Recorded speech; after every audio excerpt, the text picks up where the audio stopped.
بسم اللہ الرحمن الرحیم۔ السلام علیکم۔ آج میری طبیعت ذرا سی خراب ہوئی تو میری ساس کہنے لگی، چلو بیٹی تمہیں ڈاکٹر کے پاس لے چلوں، لگتا ہے کہ تمہیں ڈاکٹر کے پاس جانے کی سخت ضرورت ہے۔ اماں کے کہنے پر میں تیار ہو گئی۔ وہ مجھے ڈاکٹر جمیلہ کے پاس لے گئیں، جنہوں نے میرے کچھ ٹیسٹ وغیرہ کیے، پھر بولی تمہارا الٹرا ساؤنڈ کرنا پڑے گا۔ بنا چیک اپ کے رزلٹ دیکھے میں کچھ نہیں کہہ سکتی۔ تھوڑی دیر بعد ایک لڑکی آئی، اس نے مجھے لٹا کر میرا الٹرا ساؤنڈ کیا اور پھر مجھے واپس بھیج دیا۔ تب تک میری ساس ڈاکٹر جمیلہ کے پاس ہی بیٹھی ہوئی تھی۔ ڈاکٹر جمیلہ تو بہت خوش لگ رہی تھی، مگر انہوں نے مجھے باہر جانے کو کہہ دیا۔ کہنے لگی تمہاری پرچی بنا رہی ہوں، باہر جا کر بیٹھو۔ ساس میری اندر ہی رہ گئی، شاید وہ محترم تھی اسی لیے ان کو باہر نہ بھیجا۔ کافی دیر انتظار کرتی رہی، پھر ساس نے مجھے اندر بلایا۔ میں گئی تو ڈاکٹر کا چہرہ اترا ہوا تھا۔ مس ماہم، کیا آپ کو بچپن میں کچھ چوٹ وغیرہ لگی تھی؟ نہیں ڈاکٹر صاحب، ایسا کیوں کہہ رہی ہیں آپ؟ اس لیے کہ آپ کے لیے ایک بری خبر ہے۔ وہ کیا؟ میں نے پریشان لہجے میں پوچھا۔ وہ یہ کہ آپ کبھی بھی ماں نہیں بن سکتی، آپ میں بچہ پیدا کرنے کی صلاحیت موجود نہیں ہے۔ یہ ایک پیدائشی نقص ہے جس کے بارے میں آپ کو تفصیل سے نہیں سمجھا سکتی۔ بس اتنا کہوں گی کہ آپ میں بچے پیدا کرنے والا نظام موجود نہیں۔ ڈاکٹر صاحبہ کی بات سن کر میرے تو دل میں جیسے کچھ ٹوٹ سا گیا تھا۔ میں نے سوچا نہیں تھا کہ زندگی اتنی بڑی محرومی لیے میرے سامنے کھڑی ہوگی۔ میں وہیں پر بیٹھ کر رونے لگی، آنکھوں سے ٹپ ٹپ آنسو بہنے لگے۔ میں نے آصف سے محبت کی شادی کی تھی، اب وہ اپنی ماں کی سنتے تھے۔ وہ کہتے کہ میری ماں جو بھی کہیں ان کی بات ٹالنا نہیں۔ اب مجھے لگ رہا تھا کہ اس گھر میں میری کوئی جگہ باقی نہ رہے گی۔ جب اولاد ہی پیدا نہیں کر سکتی تو پھر مجھ جیسی عورت کا آصف کی زندگی میں کیا کام؟ ان کی ماں کو تو بچوں سے محبت تھی۔ میں وہیں بیٹھی رونے لگی۔ دل چاہ رہا تھا کہ زمین پھٹ جائے اور میں اس میں سما جاؤں، یہ آنکھ ہمیشہ کے لیے بند ہو جائے۔ رو رو کر دل ہلکا ہوا تو ساس نے تسلی دی، بیٹی فکر کیوں کرتی ہو، میں تمہارے شوہر کو کچھ نہیں بتاؤں گی۔ ساس کے اس رویے پر میں حیران رہ گئی۔ ویسے تو وہ بہت درخت عورت تھیں، مگر آج ان کا رویہ ہمدردانہ تھا۔ پھر کچھ وقفے کے بعد بولی، بیٹی اگر تم کہو تو میں تمہیں رشیدہ بیگم کے پاس لے جاؤں۔ جانتی ہو رشیدہ کے پاس جتنی بھی بانجھ عورتیں آتی ہیں نا، ان کے ساتھ کوئی نہ کوئی مسئلہ ہوتا ہے، بچے پیدا نہ کر سکیں یا پھر بچے مرے ہوئے پیدا ہوں۔ رشیدہ کی دوائی سے سب ٹھیک ہو جاتا ہے، وہ صرف 7 گولیاں دیتی ہے بیٹی، اور اس کے بعد تمہارے گھر میں مانو خوشخبری پکی۔ یہ ڈاکٹر مجھے تو جھوٹ بولتے ہیں، ان کو تو بس اپنا پیسہ کمانا ہے۔ اس ڈاکٹرنی کا خیال ہوگا کہ میں تیرا مہنگا علاج کرواؤں، تبھی یہ ایسی باتیں کر رہی ہے۔ مگر تو فکر نہ کر، میں تجھے رشیدہ کے پاس لے کر جاؤں گی، اس کی گولی کھا کر تو ایک نہیں کئی بچے پیدا کرے گی۔ ساس کی بات سن کر میں خوشی سے کھل اٹھی۔ انہوں نے بتایا کہ وہ اپنی بیٹی راحیلہ کو بھی اسی کے پاس لے کر گئی تھیں، اور رشیدہ بیگم کی 7 گولیاں کھانے کے بعد وہ اسی مہینے حاملہ ہو گئی تھی۔ میرے دل میں امید کی کرن جاگ اٹھی۔ شام کو اماں نے کہا تھا کہ میرے ساتھ رشیدہ بیگم کے پاس چلنا۔ میں بے چینی سے شام کا انتظار کر رہی تھی۔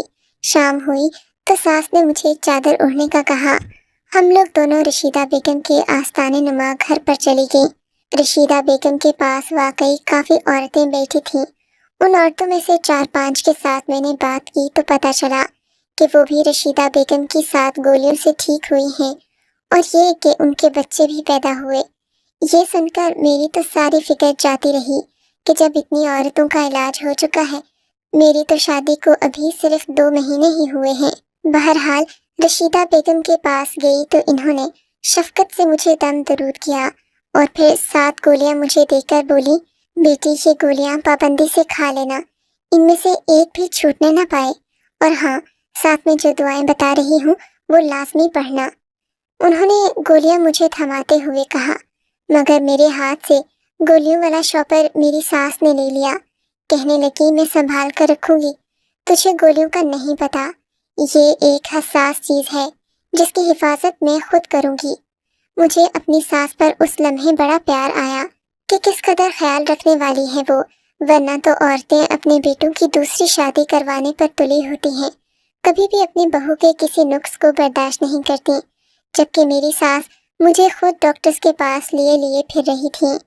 گھر آ کر میری ساس نے مجھے ایک شاپر تھمایا جس میں سفید رنگ کی چھوٹی چھوٹی گولیاں تھیں اور یہ تعداد میں 7 تھیں۔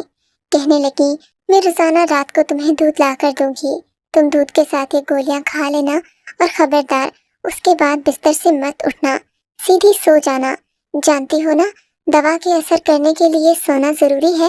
جی سمجھ گئی، میں نے سعادت مندی سے سر جھکا لیا۔ میری ساس کمرے سے چلی گئی تو میں بیٹھی سوچنے لگی کہ اللہ نے مجھے کس قدر مہربان عورت عطا کی ہے جو بالکل ماں جیسی ہے۔ تھوڑی دیر بعد آصف آ گئے۔ میں نے ان سے اس بات کا ذکر نہیں کیا، وہ بھی کچھ نہ بولے، جیسے انہیں میری کسی چیز سے غرض ہی نہ ہو۔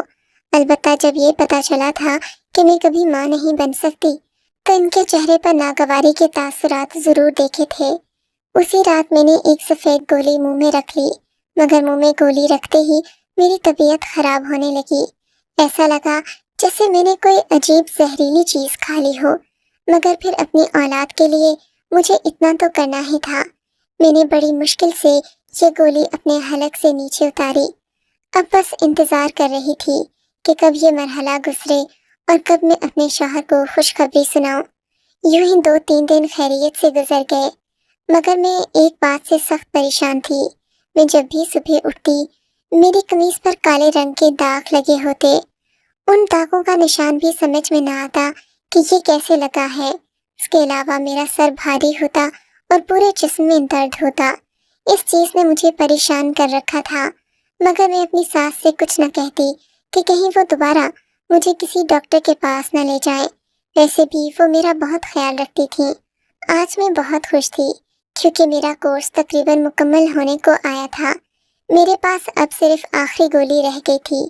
میں رات ہوئی تو سوچنے لگی کہ آج آخری گولی کھا کر سو جاؤں گی، اس کے بعد مجھے شاید جلد ہی خوشخبری سننے کو ملے۔ اسی خوشی میں گولی میرے ہاتھ سے گر گئی۔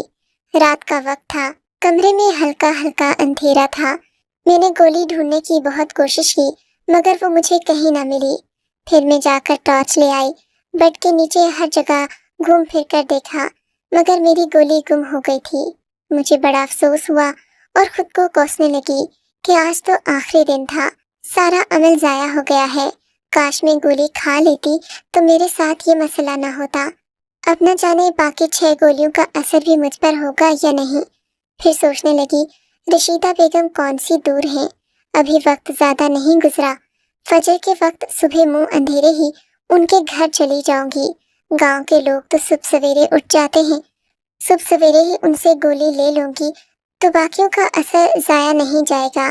یہی سوچ کر میں سونے کی کوشش کرنے لگی کہ صبح جلدی اٹھوں گی تو الگ صبح ہی رشیدہ بیگم کے پاس پہنچ جاؤں گی، مگر اس کی نوبت نہیں آئی۔ ابھی مجھے لیٹے ہوئے 10 منٹ ہی گزرے تھے کہ میری ساس کمرے میں داخل ہوئی۔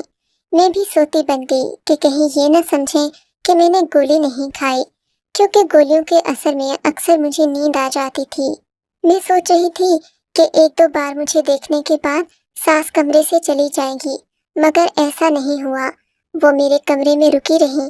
میں آنکھیں کھول کر دیکھ بھی نہیں سکتی تھی کہ وہ کیوں رکی ہیں۔ تھوڑی دیر گزری تھی کہ ایک جانی پہچانی سی خوشبو میری ناک کے نتنوں سے ٹکرائی۔ یہ خوشبو اگربتیوں کی تھی جو شاید میری ساس نے اپنے ہاتھ میں لے رکھی تھی۔ میں اب بھی سوتی بنی رہی کہ کہیں انہیں شک نہ ہو جائے میں نے گولی نہیں کھائی، لیکن جب انہوں نے ان اگربتیوں کی راکھ میرے سر پر اور میرے پیٹ پر گرانا شروع کی تو مجھ سے رہا نہیں گیا۔ گرم گرم راکھ جب میرے کپڑوں پر پڑی تو مجھے خوف سا محسوس ہوا۔ میں ایک زوردار چیخ مار کر اٹھ بیٹھی۔ مجھے لگ رہا تھا جیسے میں کوئی ڈرانا خواب دیکھ رہی ہوں۔ اپنے سامنے اپنی ساس کو دیکھ کر میرا تو جیسے دل اچھل کر حلق میں آ گیا۔